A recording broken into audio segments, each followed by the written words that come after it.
বহুদিনেই হ'ল মই কোনো ধৰণৰ ভিডিঅ' দিয়া নাই।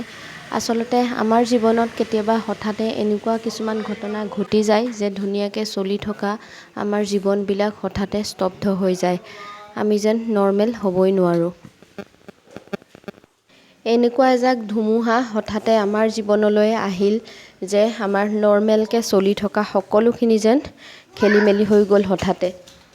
যোৱা মাৰ্চ মাহৰ 13 তাৰিখে আগদিনাখনলৈকে একদম সুস্থ সবল ধুনীয়া হৈ থকা মাতে কথাই থকা মোৰ মা হঠাতে নোহোৱা হৈ গ'ল ৰাতিপুৱা শুই উঠাই নাছিলোঁ আমি। বিচনাতে খবৰটো পাই কেনেকুৱা এটা অৱস্থা হৈছিল আচলতে বুজাব নোৱাৰোঁ। হঠাতে যেন সৰগখন ভাগি গ'ল। ধুনীয়াকৈ চলি থকা মোৰ জীৱনটো হঠাতে খেলি মেলি হৈ গ'ল। অকল মোৰেই নহয় আচলতে, মোৰ দেউতা, ভণ্টি, দাদা, বৌ সকলোৰে। কোনেও ভবাই নাছিল আগদিনাখনলৈকে কথা বতৰা পাতি থকা ধুনীয়াকৈ চলি থকা মা পাছদিনাখন ৰাতিপুৱা হঠাতে নোহোৱা হৈ যাব। মানুহৰ জীৱনটো বৰ আচৰিত সঁচাকৈ।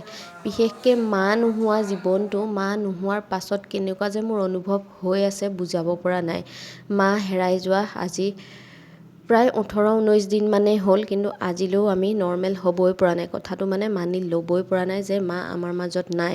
কেতিয়াবা এনেকুৱা লাগে কিছুমান যেতিয়া মানুহ অসুখীয়া থাকে, বিচনাত পৰি আছে বা হস্পিটেলত এডমিট হৈ আছে বহুত দিন, তেতিয়াও অকণমান যেন মনত আমি সান্তনা পাম যে বহুত লাগিলোঁ, নোৱাৰিলোঁ আৰু গ'লগৈ। তেতিয়াও যেন অকণমান আমাৰ মনত শান্তি। কিন্তু মাৰ ক্ষেত্ৰত এনেকুৱা হ'ল আমি কোনেও গমেই নাপালোঁ। ইমান ধুনীয়াকৈ চলি থকা এগৰাকী মানুহ, এনেকুৱা নহয় যে মাৰ অসুখ নাছিল, মাৰ বহুত কিবা কিবি প্ৰব্লেম আছিল। মাৰ হাই প্ৰেছাৰ আছিল, চুগাৰ আছিল, হাৰ্টৰ প্ৰব্লেম আছিল, গোটেইখিনিয়ে আছিলে। বহুত বছৰ ধৰি মা মেডিচিনতে আছিলে, কিন্তু মাক দেখিলে কোনেও নকয় যে মাৰ ইমানখিনি অসুখ আছে বা মাৰ হঠাতে কিবা এটা হৈ যাব। মা বহুত ধুনীয়াকৈ চলি আছিলে। আগদিনাখনো মোৰ লগত কথা পাতিছে ধুনীয়াকৈ, নৰ্মেল মুঠতে যেনেকৈ সদায় ভাত পানী বনাই মেলি চলি থাকে ধুনীয়া আৰু যি য'ত কাম কৰিব লাগে নৰ্মেল মানুহ থাকে তেনেকুৱা ধৰণৰ। মাত্ৰ অকণমান আগদিনা গাটো বেয়া লাগিছে বুলিহে কৈছিলে। মাতে কথাই পাছদিনা ৰাতিপুৱাই নিজেও গম নাপালে যে তেওঁ হঠাতে নাইকিয়া হৈ যাব। এইখিনি ভিডিঅ' মই অকণমান কৰি ৰাখিছোঁ। এয়া হৈছে মাৰ্চৰ 23 তাৰিখৰ ভিডিঅ'। সেইদিনা আছিল মাৰ আদ্য শ্ৰাদ্ধ। কেতিয়াও ভবা নাছিলোঁ ইমান সোনকালে মাৰ আমি শ্ৰাদ্ধ পাতিম। আচলতে মাৰ ক্ষেত্ৰত শ্ৰাদ্ধ শব্দটো শুনিবলৈ মন নাযায়, তথাপিও সঁচাটো সঁচা, নিয়মখিনি মানি চলিবই লাগিব। মাৰ স্মৃতি হিচাপে অকণমান মই শ্ৰাদ্ধৰ ভিডিঅ' কৰি ৰাখিলোঁ। এইখিনি ভিডিঅ' কাকো আচলতে দেখুৱাবৰ কাৰণে নহয়, মাত্ৰ নিজে কেতিয়াবা চাবলৈ জীৱনৰ কাৰণে এইখিনি ৰৈ যাব। স্মৃতি হিচাপে ৰাখি থৈছোঁ যিহেতু শেষ মুহূৰ্তত মই মাক চাবলৈও নাপালোঁ, কাৰণ মই থাকোঁ কোকৰাঝাৰত।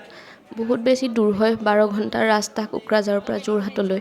অকণমান গা চা বেয়া হয়, দুদিনমান হয়তো পৰি থকা হ'লেও মই গৈ পালোঁগৈহেঁতেন, কিন্তু তেনেকুৱা একোৱেই নহ'লে। মায়ে একেবাৰে কাকো সুযোগেই নিদিলে আৰু সময়েই নিদিলে।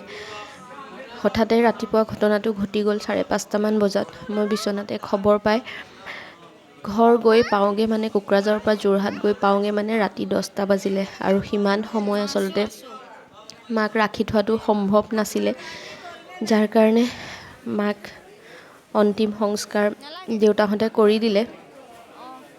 আৰু মাৰ কপালখন বা আমাৰ কপালখন ইমানেই বেয়া, দেউতাও ঘৰত নাছিলে। সদায় লগত থকা দেউতা আৰু দাদাও সেই সময়ত ঘৰত নাছিলে।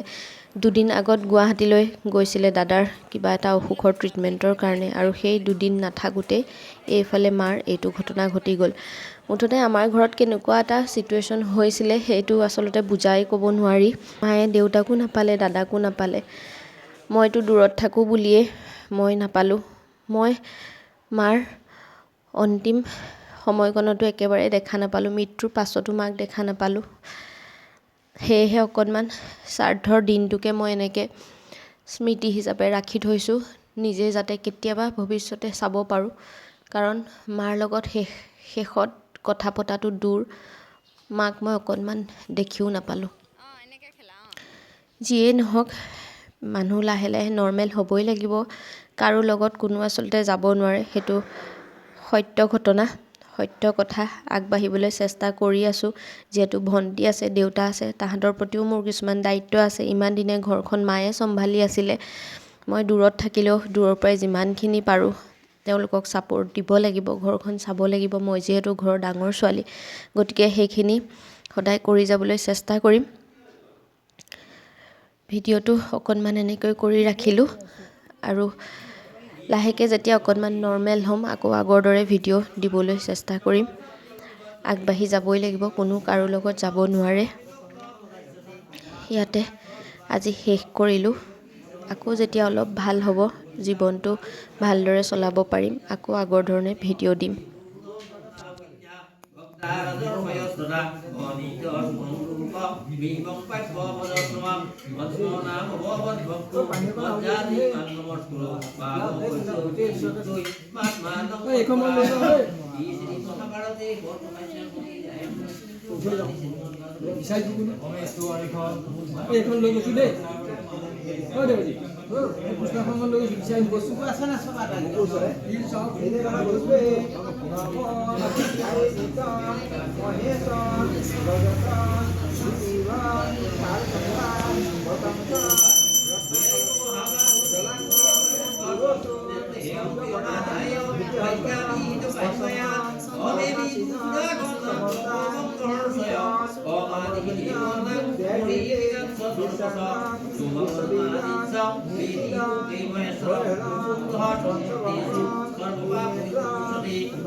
গা ভাল নহয় যে বমি